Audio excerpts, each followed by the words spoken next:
Hello everybody, this is Digraj Singh Rajput. Welcome to magnet brains.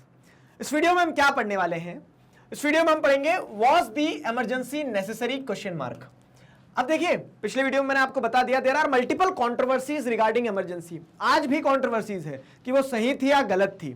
तो हम इस वीडियो में वही पढ़ने वाले हैं कि इमरजेंसी जो है, इमरजेंसी क्या जरूरी थी, क्या इमरजेंसी के अलावा दूसरा ऑप्शन नहीं था, इमरजेंसी लगाई गई तो क्या सोचकर लगाई गई थी। तो वॉज द इमरजेंसी नेसेसरी में आपको वो दोनों पॉइंट ऑफ व्यू देखने को मिलेंगे कि इमरजेंसी लगाने वाले मतलब Indira Gandhi and the government, उनका क्या पॉइंट ऑफ व्यू था, और जो क्रिटिक्स थे, जो इमरजेंसी को गलत बोल रहे थे, प्रोटेस्ट कर रहे थे, वो प्रोटेस्ट क्यों कर रहे थे, क्यों गलत बोल रहे थे। तो दोनों ही साइड को हम क्या करेंगे, इस वीडियो में पढ़ेंगे, समझेंगे, जानेंगे। इतना समझ में आया? चलिए, तो अब देखिए क्या है। Emergency was imposed on the ground of internal disturbances. उस समय पे कॉन्स्टिट्यूशन में प्रोविजन, जैसे मैंने आपको बताया कि आर्टिकल 352 जो है वो नेशनल इमरजेंसी की बात करता है, और नेशनल इमरजेंसी के लिए प्रोविजंस क्या थे? War, external aggression and internal disturbances. अब इंटरनल डिस्टर्बेंसेस क्या होते हैं, ठीक है, वो भी एक बड़ा मतलब डिबेटेबल इशू है ना। हमारे घर में सामान गिर गया, हमने बोल दिया इंटरनल डिस्टर्बेंसेस क्रिएट हो गए। तो इंटरनल डिस्टर्बेंसेस को स्पेसिफिकली समझना होगा। गवर्नमेंट ने क्या समझ के क्या इंटरप्रेट किया? प्रोटेस्ट करना क्या इंटरनल डिस्टर्बेंसेस में आएगा? खुद सोचो। क्यों? क्योंकि प्रोटेस्ट करना तो क्या है, जन्मसिद्ध अधिकार। एक डेमोक्रेटिक कंट्री में रह रहे हो तो you are having the rights to protest, you are having the rights to ask the question to the government. ठीक है, तो इसी कारण से क्या है, हम पढ़ रहे हैं कि was the emergency necessary, what are the controversies regarding emergency. क्यों? क्योंकि इमरजेंसी जो लगाई गई है तो वो एकदम जस्टिफाइड नहीं थी। क्लियर हुआ? अब देखो यहाँ पे क्या, तो we have noted that agitations were going on in many parts of the country. Was this reason enough for declaring emergency? दो सवाल मैं आपसे पूछूंगा। इमरजेंसी जब लगाई गई तो उसके पीछे आपने जो बैकग्राउंड पढ़ के आए, तो बैकग्राउंड में आपने क्या पढ़ा कि गुजरात में, ठीक है, गुजरात के साथ साथ बिहार में अलग अलग जगह पॉपुलर मूवमेंट्स हो रहे थे, ठीक है, स्टूडेंट प्रोटेस्ट हो रहे थे। तो वो एक कारण था कहीं ना कहीं कि देश के अंदर क्या है, प्रोटेस्ट कर रहे थे। लेकिन was this reason enough for declaring emergency? तो क्या यह रीजन अपने आप में पर्याप्त था इमरजेंसी डिक्लेयर करने के लिए कि प्रोटेस्ट हो रहे हैं, इमरजेंसी लगा दो? नहीं। क्यों नहीं था, अभी आगे समझ में आएगा। ठीक है, तो गवर्नमेंट्स आर्ग्यूमेंट, अगर गवर्नमेंट का आर्ग्यूमेंट देखें हम, तो गवर्नमेंट ने क्या कहा, इनफैक्ट जैसे आप देखेंगे ना, तो वो शाह कमीशन जो मैंने आपको पिछली वीडियो में बताया, तो शाह कमीशन ने मतलब शाह कमीशन 1977 में बनाया गया था। ठीक है, जेसी शाह जो थे, अभी उनके बारे में और लास्ट में पढ़ेंगे। तो उन्होंने फिर क्या किया, इमरजेंसी के बाद में जो जो लोग इमरजेंसी से जुड़े हुए थे, जैसे प्राइम मिनिस्टर खुद इंदिरा गांधी को उन्होंने बुलाया, क्वेश्चन पूछे, तो इंदिरा गांधी ने वहां कुछ नहीं कहा। ठीक है, इनफैक्ट इंदिरा गांधी ने क्या कहा कि इमरजेंसी लगाना जरूरी था। क्यों? क्योंकि लोग जो है नॉन कॉन्स्टिट्यूशनल, एक्स्ट्रा कॉन्स्टिट्यूशनल तरीके से गवर्नमेंट को डिसलॉज करने का प्रयास कर रहे थे। प्रोटेस्ट करना गवर्नमेंट को डिसलॉज करना नहीं होता है। ठीक, तो अभी और चीजें आपको क्लियर होगी जैसे जैसे आगे बढ़ते चले जाएंगे। तो मैं आपको इतनी चीज समझा चुका हूं कि डिबेट क्या है, वॉज द इमरजेंसी नेसेसरी। तो गवर्नमेंट का क्या आर्ग्यूमेंट था, गवर्नमेंट ने क्या बोला, कैसे जस्टिफाई किया कि हम इमरजेंसी क्यों लगा रहे हैं। देखो, तो frequent recourses to agitations, protest and collective actions are not good for democracy. In a democracy, you cannot continuously have extra parliamentary politics targeting the government.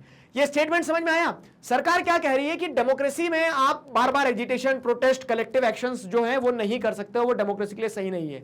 आप एक्स्ट्रा पार्लियामेंट्री पॉलिटिक्स में अगर विश्वास रखोगे, मतलब पार्लियामेंट के बाहर जैसे प्रोटेस्ट हो रहा है, घेराव हो रहा है, एजिटेशन हो रहा है, तो वो क्या होता है, which is targeting the government is not good for democracy. तो सरकार का ये कहना है कि हमने जो किया डेमोक्रेसी को बचाने के लिए किया, लेकिन आपने सब कुछ तो नॉन डेमोक्रेटिक तरीके से किया। ये भी एक पॉइंट था। क्लियर हुआ? तो सरकार का यह कहना था कि हमने जो किया डेमोक्रेसी को बचाने के लिए किया, लेकिन वो क्या था, नॉन डेमोक्रेटिक था, इसीलिए लोगों ने प्रोटेस्ट किया। क्लियर है? लेकिन हमें समझना होगा, was the emergency necessary? So what was the stand of government?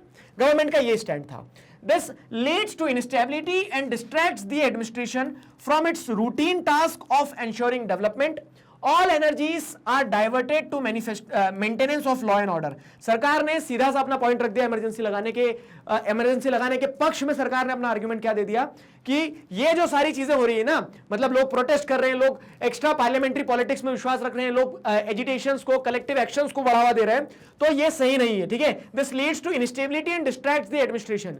क्या कहा सरकार को, मतलब सरकार ने क्या आर्गुमेंट दिया कि भैया हम डिस्ट्रैक्ट हो जाते हैं, हमारा काम डेवलपमेंट करना है और लोग प्रोटेस्ट कर रहे हैं, तो हमारा पूरा का पूरा फोर्स किधर चले जाता है, लॉ एंड ऑर्डर मेंटेनेंस में चले जाता है। हम लॉ एंड ऑर्डर मेंटेन करें या डेवलपमेंट लाए? हमने डेवलपमेंट लाने के लिए इमरजेंसी लगाई है। नैरेटिव ही बदल दिया। ठीक है, नैरेटिव ही बदल दिया गया है कि हमने डेवलपमेंट लाने के लिए इमरजेंसी लगाई है, और लोग हमें डेवलपमेंट नहीं लाने दे रहे थे, प्रोटेस्ट कर रहे थे, तो प्रोटेस्ट को खत्म करने का एकमात्र तरीका था कि इमरजेंसी लगा दो। क्लियर हुआ? ये मैं नहीं बोल रहा हूं, ये सरकार का पॉइंट था। ठीक है, ये सरकार का आर्गुमेंट था regarding the need for emergency, ठीक है, what was the need for the emergency, so the government gave this argument, ठीक है, गवर्नमेंट ने यह आर्गुमेंट दिया।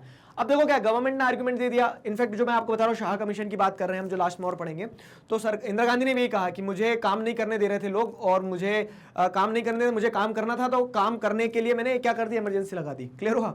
अब आगे देखोगे तो अब इमरजेंसी को सपोर्ट किसका मिला पता है, जैसे आप देखेंगे तो कुछ पॉलिटिकल पार्टीज अपोजिशन में खड़ी होगी थी सब, लेकिन कुछ पॉलिटिकल पार्टीज ने इमरजेंसी के टाइम भी क्या किया, सपोर्ट किया, किसका, कांग्रेस पार्टी का, इमरजेंसी का सपोर्ट किया मतलब, ठीक है, और उन पार्टीज को लगा कि हमने गलत किया, कब लगा, जब इमरजेंसी खत्म हो गई। तो उसमें एक प्रोमिनेंट पार्टी कौन थी, कम्युनिस्ट पार्टी ऑफ इंडिया। अच्छा एक चीज बताता हूं इंटरेस्टिंग, आप में से कुछ लोग अभी सोच रहे होंगे, अगर जिन्होंने चीजों को सिर्फ पढ़ा नहीं है, चीजों को समझा है, तो आप सोच रहे होंगे सर ये कम्युनिस्ट पार्टी ऑफ इंडिया वही कम्युनिस्ट पार्टी ऑफ इंडिया है, ठीक है, नंबूद्रीपाद वाली, जो केरला में क्या है पहली non Congress government state government बनी थी, लेकिन जवाहरलाल नेहरू के टाइम पीरियड में उसे क्या कर दिया गया था, उसे स्टेट इमरजेंसी का इस्तेमाल करते हुए, आर्टिकल 356 का इस्तेमाल करते हुए जिसे डिसमिस कर दिया था ना, नंबूद्रीपाद, ध्यान आया? तो ये तो वही कम्युनिस्ट पार्टी ऑफ इंडिया है, और अब देखो क्या है, इस कम्युनिस्ट पार्टी ऑफ इंडिया ने तो इमरजेंसी को सपोर्ट कर दिया। ऐसा क्यों हुआ, कहानी समझाता हूं मैं आपको। देखो तो क्या होता है, communist party of India its support to emergency and dissolution. तो शुरुआत में जब इमरजेंसी लगाई गई 25 जून 1975 को, उस दिन क्या होता है, उस दिन कम्युनिस्ट पार्टी ऑफ इंडिया ने सपोर्ट किया किसको, इमरजेंसी को, तो its support to emergency and dissolution. और बाद में उसे ऐसा लगा कि यार मूर्ख बन गए, ठीक है, सपोर्ट नहीं करना चाहिए था। क्यों, पूरी कहानी समझो क्या होता है। तो सीपीआई, ठीक है, that continued to back the Congress during the emergency, ठीक है, सीपीआई वाज द पार्टी, ठीक है, CPI was the party, communist party of India एक वो पार्टी थी that continued to back the Congress during the emergency. Why, सवाल ये आता है, कम्युनिस्ट पार्टी ऑफ इंडिया को एक समय पे इनको ऐसा ध्यान रखना चाहिए था ना कि इंदिरा गांधी के पहले जो कांग्रेस गवर्नमेंट थी, जैसे जवाहरलाल नेहरू के टाइम पीरियड में, तो उन्होंने हमारी स्टेट लेवल पे हमारी गवर्नमेंट को हटा दिया था, ठीक है, अपनी पावर का इस्तेमाल, प्रेसिडेंट रूल का इस्तेमाल करते हुए, और आज वो सपोर्ट क्यों कर रही है। तो देखो टाइम के साथ में कैसे आइडियोलॉजीज बदलती, कैसे अलायंसेस बदलती। एक और चीज बताता हूं बड़ी मजेदार, क्या हो रहा है कि जैसे आप देखेंगे शिवसेना जो थी, तो उस समय पे शिवसेना और कांग्रेस, ठीक है, अपोजिट थे, एकदम अपोजिट, और लंबे समय तक अपोजिट रहे। अब आज आपको क्या देखने को मिल रहा है कि वो कोलिजन गवर्नमेंट बना रहे एक साथ। तो पॉलिटिक्स में क्या होता है, पॉलिटिक्स में कब कौन कहां पलट जाए किसी को विश्वास नहीं किया जा सकता है। लेकिन इनफैक्ट शिवसेना ने पता है उस समय पे इमरजेंसी को सपोर्ट किया था, ये चीज भी बता दूं मैं आपको। खैर हम उस डिबेट में नहीं जाते, हम इधर आते हैं वापस। तो सीपीआई ने क्यों सपोर्ट किया कांग्रेस को ड्यूरिंग इमरजेंसी, तो CPI believed that there was an international conspiracy against the unity of India.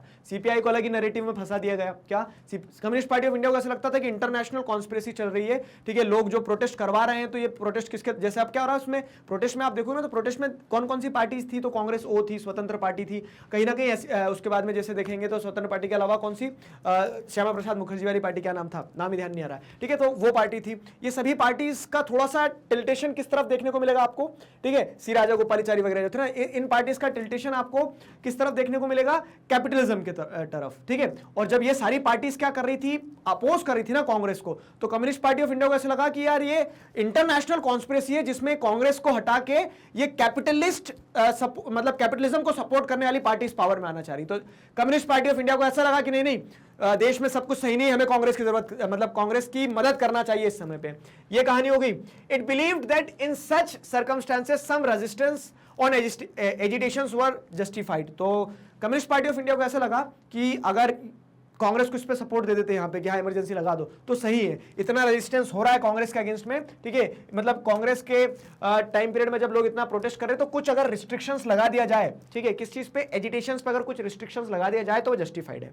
The CPI felt that the agitations led by Jayaprakash Narayan JP were mainly by middle class who were opposed to the radical policies of Congress party. अब देखो कैसे भ्रम हुआ, ये जो dissolution की बात कर रहे हैं या फिर जो पहले सपोर्ट किया ना सीपीआई ने, तो वो क्यों किया, उसके पीछे का कारण भी समझो। कांग्रेस पार्टी की पॉलिसीज क्या थी, कांग्रेस पार्टी को अगर 1971 में देखोगे ना, तो कांग्रेस पार्टी 1971 में सीपीआई को बहुत ज्यादा पसंद थी। क्यों सीपीआई को बहुत ज्यादा पसंद थी पता है, क्योंकि कांग्रेस पार्टी का नारा क्या था, खुद याद करो, देखो चीजों को कनेक्ट करके चलोगे तो बड़ा मजा आएगा, ठीक है, गरीबी हटाओ, ध्यान आया, गरीबी हटाओ। अब कम्युनिस्ट पार्टी ऑफ इंडिया का क्या पर्सपेक्टिव है, क्या ऑब्जेक्टिव है, क्या एजेंडा है कि जो डाउन ट्रोडन है, गरीब है, ठीक है, तो आप क्या देखें कि जो गरीब है उनके लिए कम्युनिस्ट पार्टी ऑफ इंडिया है। और जब जैसा सुर कम्युनिस्ट पार्टी ऑफ इंडिया गाना चाहती है, वैसा ही सुर अगर कांग्रेस भी गाएगी तो कम्युनिस्ट पार्टी ऑफ इंडिया को क्या होगा, मोहब्बत होगी नहीं होगी कांग्रेस से, दिखती बात है। तो यहां पे एक चीज समझना होगा आपको, क्या कि CPI felt that the agitations led by JP were mainly by the middle classes who were opposed to the radical policies. ठीक है, अब जैसे आप देखेंगे ना तो 1971 के टाइम पीरियड में अबॉलिशन ऑफ प्रीवी पर्स, जो हमने सब पढ़ के आए प्रीवियस चैप्टर्स में, कनेक्ट करो बस। देखो मैं आपको यहां से इधर उधर इधर उधर बहुत जगह कनेक्ट करवाऊंगा, कनेक्ट करोगे बड़ा मजा आएगा। तो कांग्रेस ने जैसे प्रीवी पर्स को अबॉलिश कर दिया था, कांग्रेस ने गरीबी हटाओ का नारा लेके आई, कांग्रेस ने क्या किया, कॉन्स्टिट्यूशनल अमेंडमेंट के थ्रू क्या ऐड कर दिया था प्रीएम्बल में, सोशलिस्ट वर्ड ऐड कर दिया था। ठीक है, सोशलिस्ट वर्ड ऐड कर दिया था। तो इसके चलते क्या, इसके चलते सीपीआई को ऐसा लग रहा था कि कांग्रेस तो बहुत अच्छा काम कर रही है, लेकिन ये लोगों को काम पसंद नहीं आ रहा, और ये जो जयप्रकाश नारायण का मूवमेंट है ना, इसमें मिडिल क्लास के लोग ज्यादा है, जो कि थोड़ा सा सोच से कैपिटलिस्ट है, तो हमें इनका सपोर्ट नहीं करना चाहिए, हमें तो कांग्रेस का सपोर्ट करना चाहिए। ठीक है, हमें तो कांग्रेस का सपोर्ट करना चाहिए। तो ये ऑब्जेक्टिव था, ये क्या था, ये मतलब एक तरह का कह सकते हैं माहौल बना हुआ था। और इस माहौल के चलते शुरुआत में क्या होता है, कम्युनिस्ट पार्टी ऑफ इंडिया जो है, कम्युनिस्ट पार्टी ऑफ इंडिया ने इमरजेंसी को सपोर्ट किया, लेकिन बाद में उसे ऐसा लगा कि यार हमने गलत किया, और बाद में आप देखेंगे ना तो 1977 का जो चुनाव होता है उसमें सपोर्ट हटा लेती है। कौन, सीपीआई जो है, कम्युनिस्ट पार्टी ऑफ इंडिया जो है, उसमें कांग्रेस के साथ सपोर्ट हटा लेती है, उल्टा लेफ्ट फ्रंट को जाके ज्वाइन कर लेती है। ठीक है, इनफैक्ट बहुत सारे जो लीडर थे कम्युनिस्ट पार्टी ऑफ इंडिया के, वो बाद में इस चीज को स्टेटमेंट, पब्लिक स्टेटमेंट जारी करते हैं कि supporting Congress during the period of emergency was our mistake. ठीक है, हमने एक गलती करी, इस चीज को एक्सेप्ट किया उन लोगों ने। डिसोल्यूशन क्या हुआ, तो after the emergency the CPI felt that its assessment was mistaken and that it was an error to have supported the emergency। ठीक है, बाद में इमरजेंसी खत्म होने के बाद में कम्युनिस्ट पार्टी ऑफ इंडिया को खुद ऐसा लगा कि उन्होंने एक गलती कर दी। It was an error to support, error to have supported the emergency. Emergency को सपोर्ट करना अपने आप में क्या थी, एक गलती थी। ठीक है, अब देखो क्या, ये तो आपने क्या समझ लिया कि गवर्नमेंट का क्या स्टैंड था, या फिर हम जैसे देखें ना कि वाज द इमरजेंसी नेसेसरी, तो उसके दो पॉइंट होंगे, एक बोलेंगे हाँ यस इट वाज नेसेसरी, दूसरा पॉइंट कौन सा होगा, no it was not necessary. तो जो लोग ये बोल रहे थे यस इट वाज नेसेसरी, तो उन लोगों का क्या पॉइंट ऑफ व्यू था, गवर्नमेंट का आर्ग्यूमेंट बता दिया, कम्युनिस्ट पार्टी ऑफ इंडिया ने इमरजेंसी को सपोर्ट किया तो उसका क्या पॉइंट ऑफ व्यू था वो भी बता दिया मैंने। ठीक है, अब जो दूसरा वो है क्या है, दूसरा जो धड़ा है, किधर गया, टॉपिक ही चेंज हो गया क्या, was the emergency necessary, controversies regarding emergency, तो ये नहीं है। ठीक है, इसको आप क्या कर सकते हो, टॉपिक को यहाँ पे चेंज कर सकते हो। क्या चेंज कर सकते हो, टॉपिक हमारा यही चलेगा, वाज द इमरजेंसी नेसेसरी, मतलब इसे पढ़ रहे हैं हम। क्लियर है, तो अब जैसे यहां हम समझे तो यहां क्या हो रहा है कि हाँ किधर गए, ये रहे, एक पॉइंट आपने समझ लिया, टॉपिक में कंफ्यूज तो नहीं होगा ना, एक पॉइंट आपने समझ लिया। क्या पॉइंट समझ लिया आपने, कि एक सेक्शन जो है हमारा वो क्या कह रहा है, एक सेक्शन ये कह रहा है कि इमरजेंसी नेसेसरी थी, दूसरा सेक्शन जो ये बोल रहा था कि नहीं इमरजेंसी नेसेसरी नहीं है। वो दूसरा जो पॉइंट है, वो मतलब दूसरा जो धड़ा है वो क्या है, मतलब जो क्रिटिक्स थे इमरजेंसी के, वो लोग ये क्यों बोल रहे थे कि इमरजेंसी वाज नॉट नेसेसरी, उनका क्या पॉइंट ऑफ व्यू था, ये समझते देखो। तो what was the argument of the critics of emergency, they argued that ever since the freedom movement Indian politics had a history of popular struggle. Struggle करना, protest करना कभी से कभी तक गलत नहीं रहा है। क्यों, क्योंकि जब हमने आज़ादी पाई है तो आज़ादी भी तो हमने स्ट्रगल करके ही पाई है, प्रोटेस्ट करके ही तो पाई है। अब आज़ादी के बाद में आप बोलते रहो, मतलब ऐसा है कि जब तक आपको आज़ादी नहीं मिली तो प्रोटेस्ट बहुत अच्छे है, आज़ादी मिल गई तो आप बोले नहीं नहीं प्रोटेस्ट गलत है। तो ये तो क्या हुआ, ये तो एक तरह से आप कह सकते हैं ना, हिपोक्रेसी की भी सीमा होती है। क्लियर हुआ, आप जिस डेमोक्रेसी की मदद से आप पावर में आए, आप उस डेमोक्रेसी का गला घोट दोगे आज, तो ये जस्टिफाइड है क्या बताओ। ठीक है, आपके लिए सब सही, दूसरों के लिए सब गलत। तो ये एक आर्ग्यूमेंट था कि they argued that ever since the freedom movement Indian politics had a history of popular struggle. तो अगर गवर्नमेंट का आर्ग्यूमेंट ये था कि आप बार बार ऐसे स्ट्रगल ना करो, तो स्ट्रगल तो हमारे डीएनए में था, हमने आजादी ही स्ट्रगल करके पाई थी, आप अब स्ट्रगल को क्यों रोक रहे हो, दैट इज द पॉइंट। ठीक है, अगली चीज क्या है, JP and many other opposition leaders felt that in democracy people had the right to publicly protest against the government। और जब आप डेमोक्रेसी में जी रहे हो तो वही वाली बात है कि you have the right to protest against the government। ठीक है, आप गवर्नमेंट आपके लिए अकाउंटेबल है, आप पूछो ना उनसे, ये आपका अधिकार है।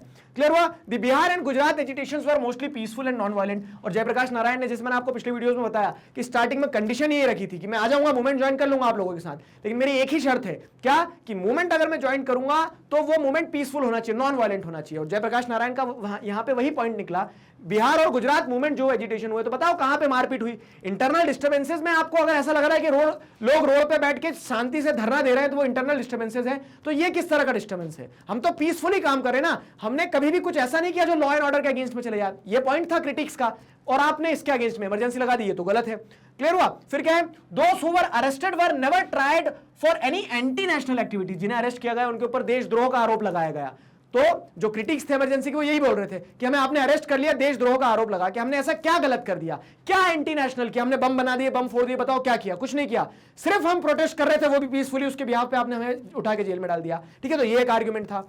Home Ministry, the Home Ministry which is entrusted with the responsibility of monitoring the internal situation of the country, this is the most valid point, इसे समझो, ठीक है, also did not express any concern about the law and order situation in the country। अब जो critics थे emergency के, जो ये बोल रहे थे कि emergency was not at all necessary, उनका एक पॉइंट ये भी था कि होम मिनिस्ट्री का काम क्या होता है, गृह मंत्रालय का काम होता है कि लॉ एंड ऑर्डर को संभाला जाए, इंटरनल सिचुएशंस को संभाला जाए। अब होम मिनिस्ट्री खुद किसी प्रकार से उसने अपना कंसर्न नहीं जताया इंटरनल डिस्टर्बेंसेस पे, प्राइम मिनिस्टर को लगा रातों रात इमरजेंसी लगा दी गई है, ये कितना जस्टिफाइड है बताओ? ठीक है, जिसका काम है, होम मिनिस्टर का काम है, जैसे क्या होता है एक ऑर्गेनाइजेशन में, मान लो एक ऑर्गेनाइजेशन में किसका काम है कि जो मार्केटिंग टीम है, मार्केटिंग टीम को ऐसा लग रहा है कि हमें ये चेंजेस करना चाहिए, ये नहीं करना चाहिए, मार्केटिंग टीम को लग रहा है नहीं लग रहा है, उसके अलावा क्या है, उसके अलावा फाइनेंस डिपार्टमेंट के लोग बोल रहे हैं आप ये कर लो, तो वो तो क्या होगा, जिसका काम है वो छोड़ के दूसरे लोगों को ज्यादा झंझट पड़ी है। तो वैसे ही क्या है कि आर्ग्यूमेंट ये दिया जाता है कि जो होम मिनिस्ट्री थी, जिसका काम था इंटरनल डिस्टर्बेंसेस क्रिएट हो तो अपनी चिंता जाहिर करे, उन्होंने तो कुछ नहीं बोला, ठीक है, did not express any concern about the law and order, और प्राइम मिनिस्टर ने रातों रात इमरजेंसी लगा दी। ये ऐसी कैसी डेमोक्रेसी भाई? ठीक है, तो ये आर्ग्यूमेंट रहा। इफ सम एजिटेशंस हैड ओवरस्टेप्ड, और फिर यहां पे उन्होंने ये भी माना कि चलो प्रोटेस्ट करते समय अगर कोई एजिटेशन ओवरस्टेप भी हो गया, अगर मान लो थोड़ी तोड़फोड़ भी कर दी, तो तोड़फोड़ भी अगर हो रही है ना, तो इतनी नहीं हुई थी कि हमने क्या क्या कहते हैं कि एक तरह से परमाणु बम छोड़ दिए थे।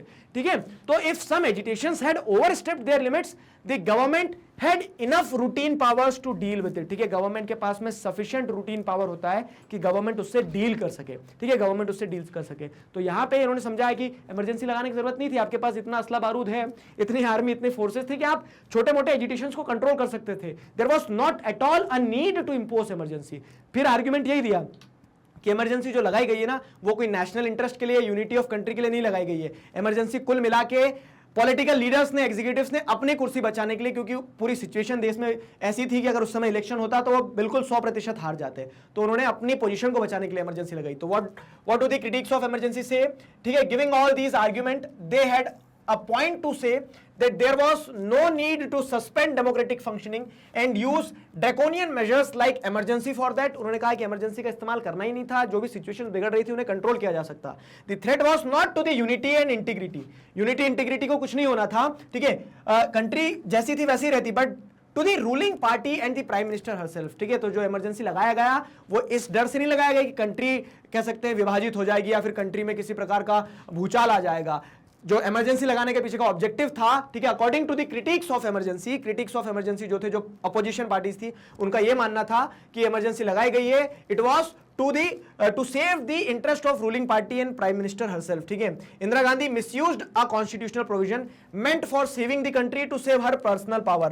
इमरजेंसी का प्रोविजन इसलिए दिया गया था कि बुरे समय में देश को बचाया जा सके, लेकिन इंदिरा गांधी ने क्या किया, उस इमरजेंसी के प्रोविजन का इस्तेमाल अपनी पर्सनल पावर को बचाने के लिए इस्तेमाल किया गया। ठीक है, तो ये आर्ग्यूमेंट किसका था? मेरा नहीं, ये आर्ग्यूमेंट था क्रिटिक्स का, अपोजिशन का, जो इमरजेंसी का सपोर्ट नहीं कर रहे थे। Again I am repeating, topic क्या है हमारा? टॉपिक वही पढ़ रहे हैं हम, was the emergency necessary. Clear हुआ? अब देखो क्या है, इमरजेंसी हो गई, मतलब ये एक टॉपिक है, थोड़ा सा टॉपिक ऐसा बॉक्स में दिया है, उसे पढ़ो लेकिन समझो।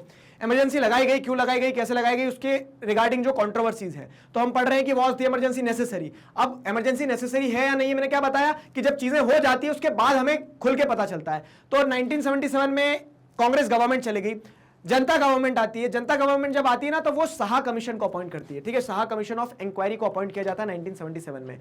शाह कमीशन क्यों? तो शाह इसलिए क्योंकि it was headed by J C Shah, retired chief justice of India at that time. ठीक है, तो अब क्या होगा, in May 1977 the Janata Party government appointed a commission of inquiry headed by justice J C Shah. ठीक है, क्यों अपॉइंट किया गया? ठीक है, सवाल ये कि ये कमीशन क्यों बनाया गया? अब तो इमरजेंसी खत्म हो गई। To inquire into several aspects of allegations of abuse of authority, excesses and malpractices committed and action taken in the wake of the emergency proclaimed on 25th of June 1975। 25th of June पे जो emergency लगाई गई थी ना, तो इस Shah commission को इसीलिए अपॉइंट किया गया था कि ये इंक्वायर करे, किस चीज में इंक्वायरी करे कि जो भी इमरजेंसी के टाइम पीरियड में हुआ, जो allegations of abuse of authority लगाए जा रहे कि सरकार ने ये गलत किया। क्या गलत किया अभी आगे बताऊंगा। ठीक है, मतलब सवाल यही है ना कि ऐसा क्या गलत कर दिया कि जो आप उनके ऊपर अब्यूज ऑफ अथॉरिटी का वो कर रहे हैं, एक तरह से क्या है, abuse of allegation of abuse of authority लगा रहे हैं। तो क्या हुआ था वो आगे हम पढ़ेंगे नेक्स्ट वीडियो में। तो इसी चीज को एनालाइज करने के लिए जेसी शाह के अंडर में शाह कमीशन ऑफ इंक्वायरी बिठाया गया, ठीक है। The commission examined various kinds of evidences and called scores of witnesses to give testimonies, ठीक है। तो अब यहाँ पे क्या होता है, इंदिरा गांधी को खुद बुलाया जाता है, इंदिरा गांधी ने कुछ बोला नहीं, बस इतना बोला कि मुझे मेरा काम नहीं करने दिया जा रहा था इसलिए मैंने इमरजेंसी लगा दी थी, क्लियर है। और इनका ऑब्जर्वेशन यही था, क्या ऑब्जर्वेशन था जैसे बताया ना, तो नो डाउट शाह कमीशन ने बोला कि एक्सेस ऑफ अथॉरिटी का इस्तेमाल किया गया था, वो सारी चीजें भी की गई जो नहीं की जाना चाहिए थी। क्या किया ये हम नेक्स्ट वीडियो में पढ़ेंगे। आया यहां तक समझ में? तो आई होप आपको ये समझ में आया वाज द इमरजेंसी नेसेसरी। देखो क्वेश्चन कैसा भी बन जाए, थ्योरी पार्ट पे ये बन जाए कि was the emergency was necessary, what was the argument of government. तो आपको पता है गवर्नमेंट का क्या आर्गुमेंट था, गवर्नमेंट ने अपना आर्गुमेंट दे दिया कि हमें डे टू डे एडमिनिस्ट्रेशन में दिक्कत जा रही थी, डेवलपमेंट का काम नहीं करने दे रहे थे, ये एक्स्ट्रा पार्लियामेंट्री पॉलिटिक्स को हम टॉलरेट नहीं कर सकते थे, इसके लिए हमने इमरजेंसी लगाई। लेकिन जो क्रिटिक्स थे उनका क्या आर्गुमेंट था कि इमरजेंसी वाज नॉट नेसेसरी। क्यों इमरजेंसी नेसेसरी नहीं थी, उनका भी पॉइंट आपको समझ में आ गया। सबका पॉइंट समझ में आ गया तो आप आंसर बहुत अच्छे से लिख सकते हो ना, मुस्कुराओ, ठीक है। तो हम नेक्स्ट वीडियो में अगले पॉइंट के साथ में मिलेंगे कि ऐसा हुआ क्या था इमरजेंसी के टाइम पीरियड में, क्लियर है। मैग्नेट ब्रेन्स पर इसी तरह से सभी सब्जेक्ट, चैप्टर्स, टॉपिक, सब टॉपिक, सब कुछ सिस्टमैटिकली वीडियोस के फॉर्मेट में अवेलेबल है। इन सभी चीजों को आप बहुत आसानी से घर बैठे पढ़ सकते हैं, समझ सकते हैं, अपना सिलेबस कंप्लीट कर सकते हैं। जी हाँ, अपने जूनियर्स को और क्लासमेट्स को जरूर बताइए, सभी वीडियोस आपको यूट्यूब चैनल पर मिल जाएंगे और साथ ही साथ आप हमारी ऑफिशियल वेबसाइट भी विजिट कर सकते हैं। आपको magnetbrains.com सर्च करना होगा, आपके सामने एक वेबसाइट आएगी, उस पर क्लिक करेंगे तो ऐसा कुछ इंटरफेस आएगा। अपनी क्लास सेलेक्ट कीजिए, आपके सामने सारे सब्जेक्ट्स आ जाएंगे, जो सब्जेक्ट पढ़ना है उस सब्जेक्ट को सेलेक्ट कीजिए, आपके सामने सारे टॉपिक्स आ जाएंगे, चैप्टर्स आ जाएंगे, सब टॉपिक्स आ जाएंगे। खूब आसानी से घर बैठे अपना सिलेबस कंप्लीट कर सकते हो। क्लासमेट्स को, जूनियर्स को बताइए, क्योंकि किंडरगार्टन से क्लास 12 तक सब कुछ इसी तरह से मैग्नेट ब्रेन्स पर अवेलेबल है। मिलते हैं नेक्स्ट वीडियो में, till then stay connected, keep learning. Thank you very much.